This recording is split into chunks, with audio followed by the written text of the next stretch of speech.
Welcome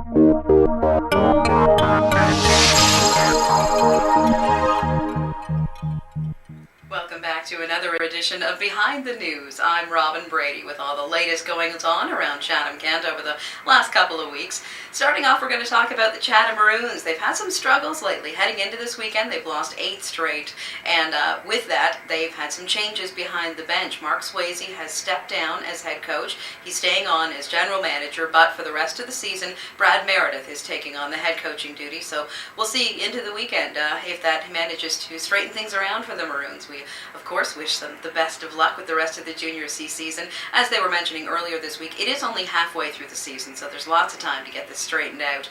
The YMCA has now launched into the public phase of its fundraising campaign as it builds the new facility on Grand Avenue West in Chatham, back behind or in front of the courthouse on Grand Ave there. So they're now looking to the public for some money. They're hoping to raise $1.6 million. The doors still expected to open sometime in the summer, probably around July, as they continue working on that building.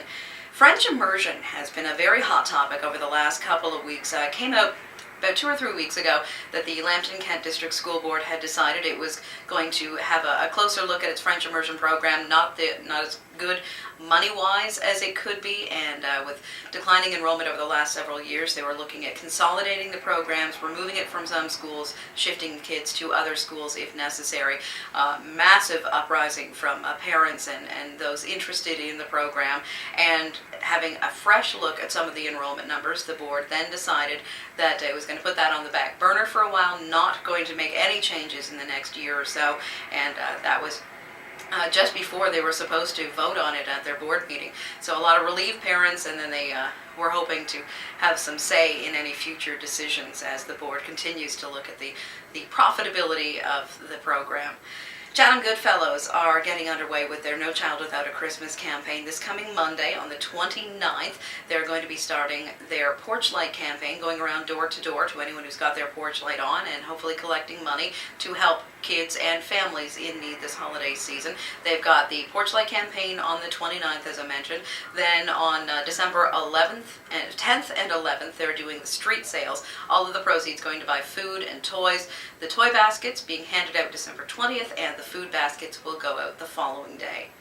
And we've had a lot of big news stories in the last week that I want to talk to one of our reporters about. He actually has never made an appearance on Behind the News before, and I'm kind of ashamed of that. We'll be talking with Dave Rishi. So Dave, thank you very much for joining us. No problem. So you covered a couple of pretty big stories this week. First of all, Pat Hoy is not stepping down, but he's not going to be running for re-election. That's right. He was first elected, back in the 90s. Long time. He says he announced it as coming home to his family. So I think it goes to show how much time he's put in Toronto, and he's 60 years old, and time for a break, I guess. Yeah, definitely. And we've had a lot of people calling the station saying, it's too bad to see him go, but he has been there for quite some time now. That's right. 4 terms, I believe. So quite a while. Now, as far as anyone sort of in line to replace him at this point? The Riding Association doesn't have anyone lined up. The current president, Paul Watson, is actually seeking the federal Liberal nomination, so he's out provincially. Other than that, they have no one in mind, but the search will get underway pretty soon. They hope to have somebody in place by the spring. Okay, so a good chance for anyone who has always thought of getting into politics. That's right. Yeah. All right, now the other big thing this week, you covered the Lynn meeting, the Lynn board meeting, and from what I understand, they have not had a lot of people coming out to their public meetings. No, definitely not. I mean, not even all the media shows up all the time, so definitely a problem getting the public, but they are now launching a strategy. It'll be back at their next meeting in December to kind of, really nail down what they're going to do. Several options, including an open mic segment to get people talking. The board members were warned that could lead to some attacks. Yep. But it'll be limited to probably 3 to 5 minutes per speaker. And then the board will have the chance to ask any questions that they might have. The entire period will be limited to 30 minutes. Okay, so it's not like they're opening the entire meeting to people. No, definitely not. The other option as well is that they'll be taking, potentially taking some more presentations during their education sessions.